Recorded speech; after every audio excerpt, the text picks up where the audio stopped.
ఎవడు అమ్మ కడుపులోంచి వచ్చినప్పుడు కోట్లు తెచ్చావా, ఈ శరీరం విడిచిపెట్టి వెళ్ళిపోయేటప్పుడు కోట్లు పట్టుకెడతావా? అలెగ్జాండర్ ద వరల్డ్ కాంక్వరర్ అనిపించుకున్నవాడు శరీరం విడిచిపెట్టే ముందు చెప్పుకున్నాడు, శవపేటికలోంచి 2 చేతులు ఇలా బయట పెట్టేసినవి పాతి పెట్టేసి బయట పైన బోర్డు పెట్టండి, Alexander the world conqueror who has conquered the entire world left this world without taking even a single naya paisa with him, stretching his hands like this. ఇలా ఖాళీ చేతులతో వచ్చాడు, ఖాళీ చేతులతో వెళ్ళిపోయాడు. నువ్వు పట్టుకెళ్లేది ఏదైనా ఉంటే నీళ్లతో తడిపిన, బట్టతో తుడిచిన, ఎప్పుడూ చెరిగిపోని గీతలు గీసిన శిల్పి ఉన్నాడే పరమేశ్వరుడు.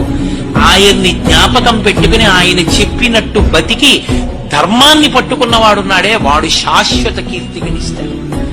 వాడు ఆ వంశంలో పుట్టిన కారణం చేత ఆ వంశం అంతా ధరిస్తుంది. ఒక రఘుమహారాజు గారు పుట్టాడు, ఇక్ష్వాకు వంశం రఘువంశమైంది.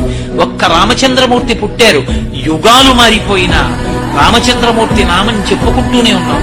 ఒక ధర్మరాజు గారు మహానుభావుడు, ఆయన పేరు చెప్తే చాలు పరవశించిపోతాం. ఎక్కడ ధర్మమో అక్కడ విజయము, ఎక్కడ ధర్మమో అక్కడ రక్షణ, ఎక్కడ ధర్మమునందు అనురక్తి లేదో, ఎక్కడ ధర్మము విడిచిపెట్టబడి కేవలము ధనమునకు మాత్రమే విశేష ప్రాధాన్యత ఇవ్వబడుతుందో అక్కడ కేవలం